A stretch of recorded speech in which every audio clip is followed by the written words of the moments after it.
Dan Nabi alaihi salatu wassalam bersabda, "Man kana yu'minu billahi wal yaumil akhir falyaqul khairan aw liyasmut." Barang siapa yang beriman kepada Allah dan hari akhir, maka hendaklah dia berkata yang baik atau diam. Para ulama ya membagi omongan itu jadi 4. Ini hadisnya menyebutkan barang siapa beriman. Yang tidak beriman, fadl, ngomong terserah kamu. Tapi yang beriman dengan Allah dan hari akhir. Kenapa jemaah? Ini ada pertanyaan lagi.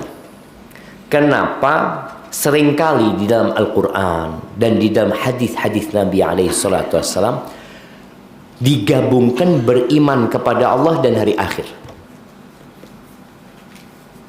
Kok bukan beriman kepada Allah dan malaikatnya dan rasul dan kitab-kitabnya dan rasulnya dan hari akhir? Yang sering digabungkan itu man kana yu'minu billahi wal yaumil akhir.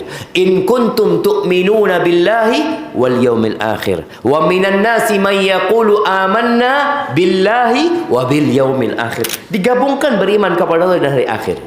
Tapi tadi beriman dengan hari akhir yang menggerakkan kita untuk melakukan ketaatan dan meninggalkan kemaksiatan. Karena kita takut gitu. Wah, nggak ada di dunia. Kalau kita bicara di dunia, apa? Nah, capek-capek subuh. Nah, paling jauh siapa paling jauh sekarang hari ini? Nah, yang paling jauh siapa? Yang paling jauh. Nah, dari mana? Sepanjang. Jauh sepanjang. Hah? Lu atuh coba. Sak kasih sak kotak kan. Tapi isine siji. Nah, kasihkan dari sepanjang tuh. Setengah jam datang jemaah. Dengar ono pengajian. Kadang kala ya Allah be ngantuk kadang kala. Tapi tetap berusaha karena beriman. Perjalanan dia dicatat sama Allah. Duduknya di majelis ilmu ini dia beriman bahwasanya ada malaikat-malaikat yang turun, ada sakinah ya, ada rahmat Allah Subhanahu wa taala. Dia beriman akan mendapatkan balasan dari apa yang dia kerjakan. Orang yang menghafal Quran. Ada orang tua menghafal Quran padahal dia nggak mau jadi ustadz. Sebagian kita kan berpikir hafal Quran untuk jadi ustadz. Enggak, kan anak itu ustadz. Ada orang umur 60 tahun menghafalkan Quran. Dan alhamdulillah umur 63 dia hafal Quran. Emak-emak ini jemaah hafal Quran.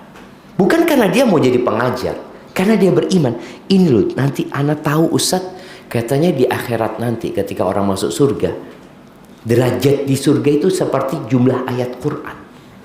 Orang itu akan dikatakan nanti yang hafal Qurannya, katakan iqra warattil warqa. Iqra warqa warattil kama kunta turattil fid dunya fa inna manzilataka 'inda akhir ayatin taqra'uha. Bacalah engkau, naik kedudukanmu, tartilkan bacaanmu. Posisimu nanti ada di terakhir ayat yang kau baca. Ketika orang tahu dengan hadis ini dan dia beriman, dia akan baca Quran. Ini amalan lisan tadi, baca Quran. Dia akan baca, dia akan hafalkan Al-Quran. Walaupun dia nggak mau jadi ustaz, dia bukan mau jadi imam. Kan ada orang karena mau jadi imam akhirnya syaratnya harus hafal Quran 15 juz. Ngafal no. Apa? Tidak jadi imam. Karena itu aja. Tapi orang yang beriman dengan hari akhir, dia akan terus beramal tanpa ada urusan dunia yang dia dapatkan. Maka tadi bicara kenapa seringkali Nabi SAW menggabungkan antara beriman kepada Allah dan hari akhir. Karena hari akhir itu menjadi hari yang ditunggu sama kita. Menjadi masa depan. Kalaupun di dunia kita tahu orang kenapa suka dengan menjadi PNS. Kenapa coba? Bukan gajinya, pensiunnya. Dia itu beriman dengan pensiun. Yakin. Coba dia dikatakan nggak dapat pensiun, Mama. Tidak ada pensiun. Insya Allah sejak tahun 2026 tidak ada lagi pensiun. Ngeluh apa jangan? Karena dia awalnya bekerja untuk mendapatkan pensiun tadi. Berapa banyak orang tua yang marah ketika anaknya berhenti dari PNS, dari ASN-nya. Dia berhenti karena mau jadi pengusaha. Padahal kalau kita tahu ya, yang kaya-kaya itu pengusaha apa PNS? Pengusaha. Tapi karena ada resiko pengusaha situ. Tapi ala kulli hal tadi, bicara beriman dengan hari akhir, tapi ketika orang berbicara tentang pensiun, dia semangat. Ada masa depan. Padahal kita tahu dunia tidak punya masa depan. Mana masa depan dunia? Masjid ini atau musola ini punya masa depan? Tidak ada. Musola ini akan dihancurkan. Dan semua rumah yang ada di Ampel ini akan rata sama tanah. Nggak ada masa depan buat yang tinggal di Ampel sini. Oh, terus tinggal Jakarta Ustaz, doain. Antum mau pindah ke Jakarta, pindah kemana, nggak ada masa depannya. Kalau Pakuan Ustaz, bodoh, nggak ada masa depan Ustaz.